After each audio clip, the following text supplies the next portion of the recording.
बहुत स्वागत है आपका। आपके साथ मैं हूं ज्योत्सना पाटनी और आप देख रहे हैं हमारा खास बुलेटिन हम हिंदुस्तानी। सुपरस्टार सलमान खान की चैरिटी में आज एक नया चैप्टर जुड़ रहा है। फिल्म इंडस्ट्री से जुड़े 7,000 टेक्नीशियंस के अकाउंट में सलमान पैसे ट्रांसफर करने वाले हैं। जब लॉकडाउन शुरू हुआ था तब सलमान ने 25,000 जरूरतमंदों की आर्थिक मदद का ऐलान किया था। अब तक वो 16,000 लोगों के खाते में 18 करोड़ रुपए ट्रांसफर कर चुके हैं। फिल्म इंडस्ट्री के musicians, sound recorder, still photographer, art direction assistant जैसे लोगों के अकाउंट में जब अचानक सलमान ने पैसे ट्रांसफर किए तो उनकी आंखों में आंसू।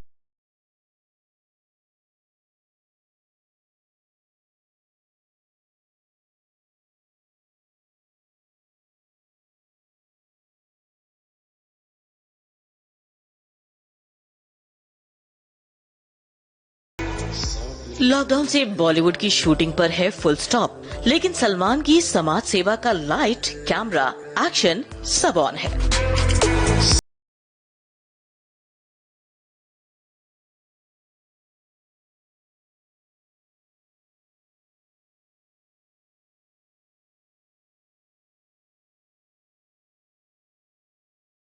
कि भाईजान की मदद वाली रियल फिल्म का नया ट्रेलर आया है।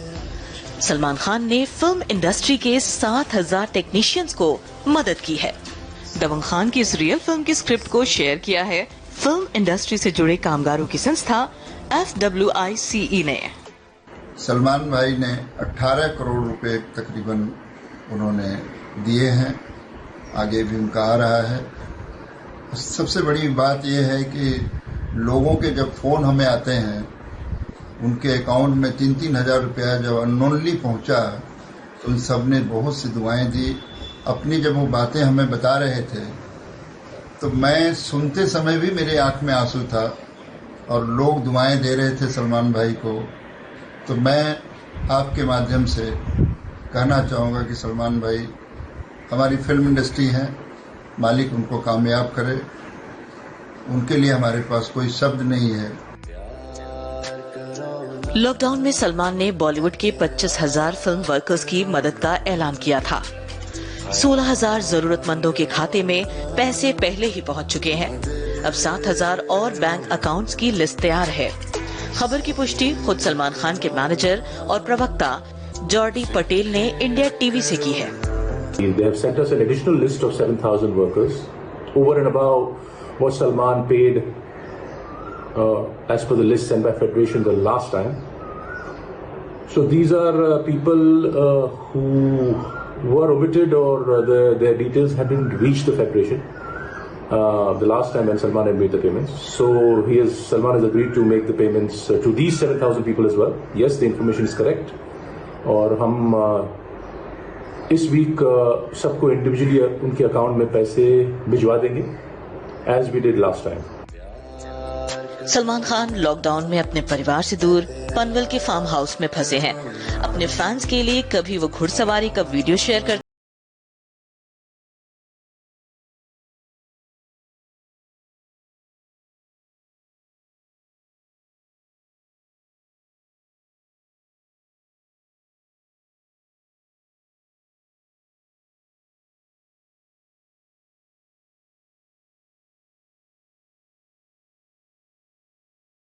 के लिए मुंबई से जोइता मित्रा की रिपोर्ट।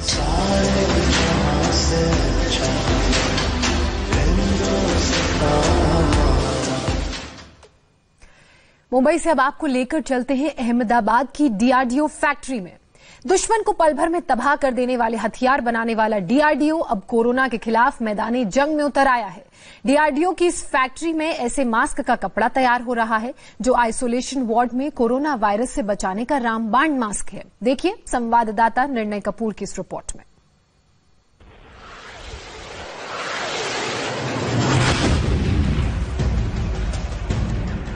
ये घातक हथियार बनाकर डीआरडीओ देश की दुश्मनों से रक्षा करता है।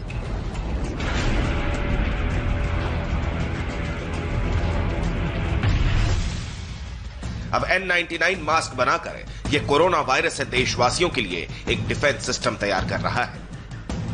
देश की सुरक्षा सिस्टम का पावर हाउस डीआरडीओ ने जो मास्क बनाया है, उस N99 मास्क को N95 मास्क से भी बेहतर माना जाता है। ये मास्क 99% से भी ज्यादा प्रदूषण फिल्टर कर देता है। आमतौर पर इसका इस्तेमाल कोरोना पीड़ितों के इलाज में लगे डॉक्टर करते हैं। N99 मास्क बनाने का DRDO का सपना पूरा हुआ है।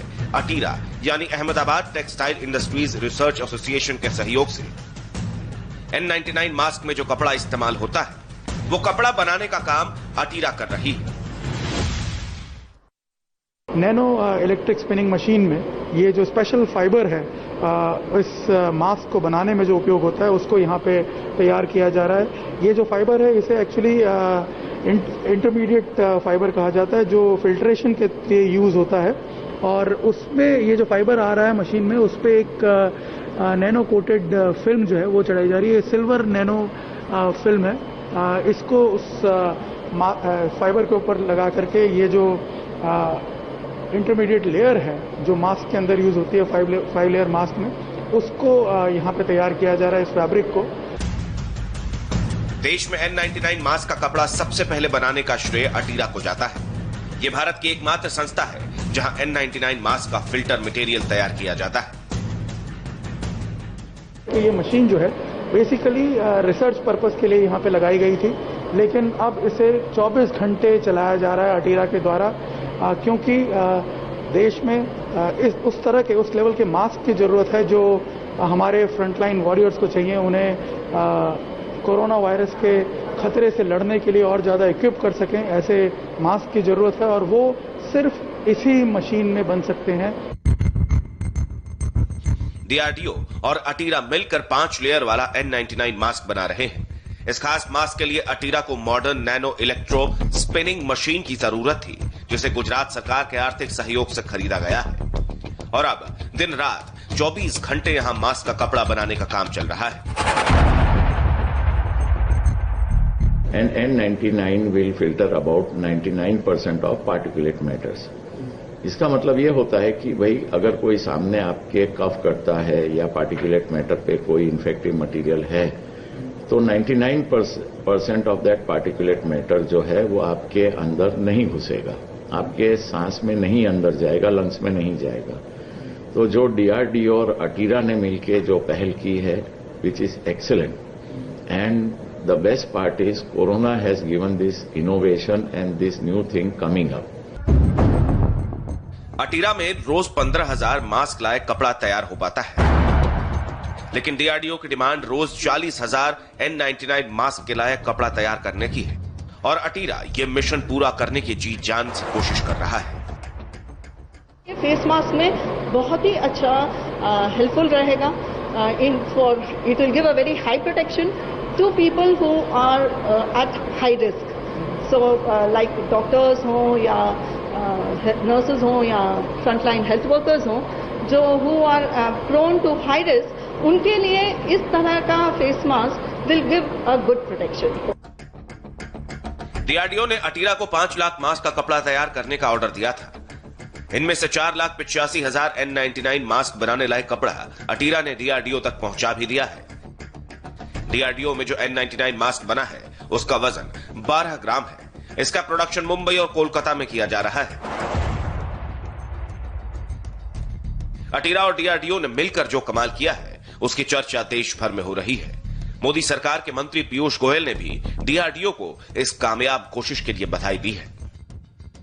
प्रधानमंत्री श्री नरेंद्र मोदी जी की प्रेरणा से हमारे DRDO के इंजीनियर्स ने ये अति आधुनिक N99 मास्क बना के देश को समर्पित किया है।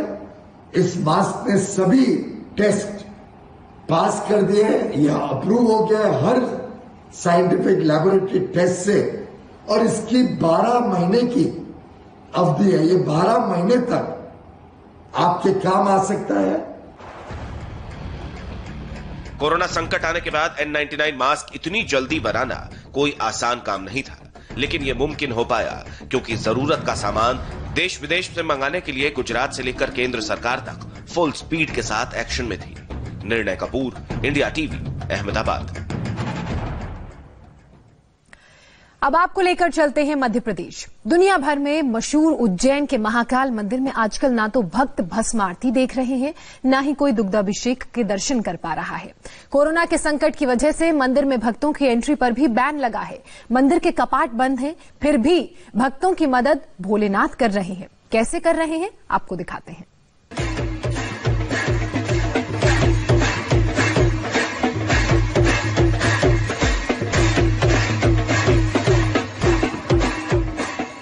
भगवान महाकाल का ये भव्य दरबार भक्तों के लिए बंद है, लेकिन कृपा का द्वार अब भी खुला है। भजन नहीं हो रहा तो भोजन का इंतजाम हो रहा है।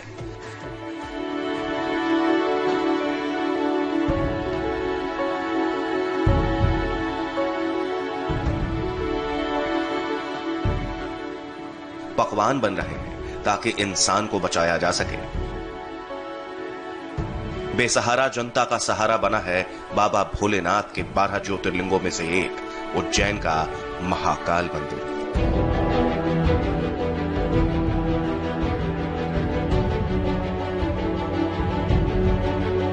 मंदिर की भोजनशाला में रोजाना तकरीबन 2 से 3 हजार फूड पैकेट तैयार किए जाते हैं।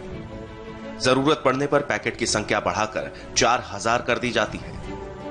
पूरी, सब्जी, अचार और लड्डू के रूप में बाबा महाकाल का प्रसाद रखा जाता है। परंपरा के हिसाब से हम जैसे निःशुल्क अन्न क्षेत्र चलता है हमारा, और अभी इस समय मंदिर में दर्शनार्थी नहीं आ रहे हैं, तो मंदिर में ये मैक्सिमम प्रयास किया जा रहा है कि हमारे अन्न क्षेत्र से बहुत सारे ऐसे गरीब लोग हैं, मजदूर हैं, जिनको खाने की कोई व्यवस्था नहीं है, अनजान लोग आ गए हैं, उसके लिए 2000-2500 पैकेट पर डे बना के हम दे रहे हैं। और एक सामान्य व्यक्ति के लिए जैसे 5-6 पूरी है, थोड़ा सा अचार है, इस तरह से कंप्लीट फूड देते हैं। सब कुछ बेहद हाइजीनिक तरीके से किया जा रहा है। ये खाने के पैकेट गरीबों की बस्तियों में जाकर बांटे जाते हैं ताकि कोरोना क्राइसिस के इस दौर में कोई जरूरतमंद भूखा न सो जाए।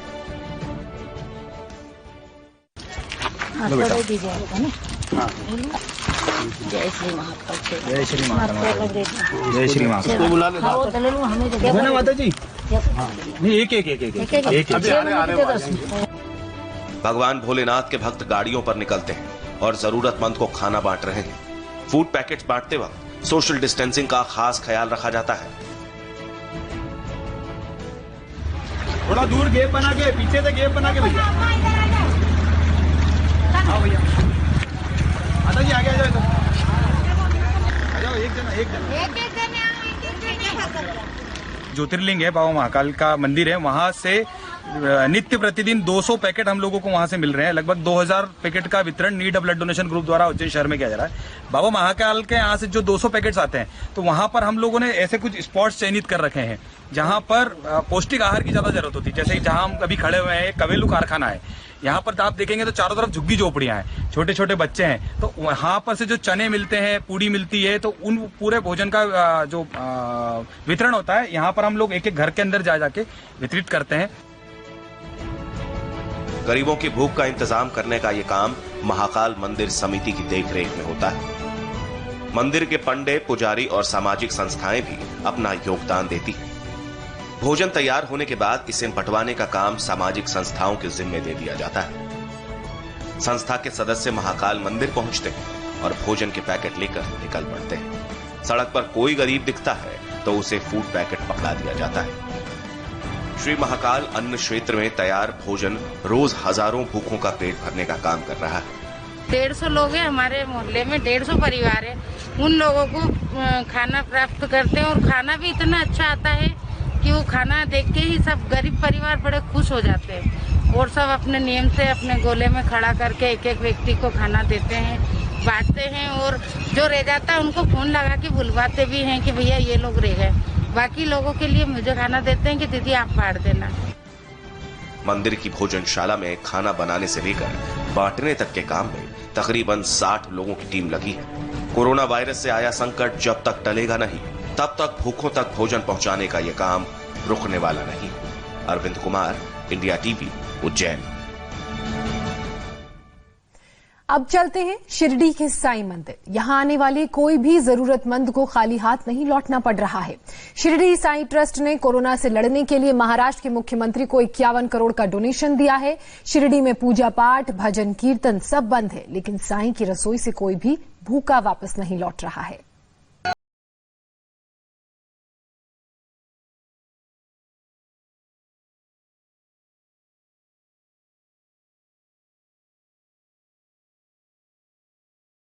लेकिन भक्तों पर बाबा की कृपा डाउन नहीं हुई है।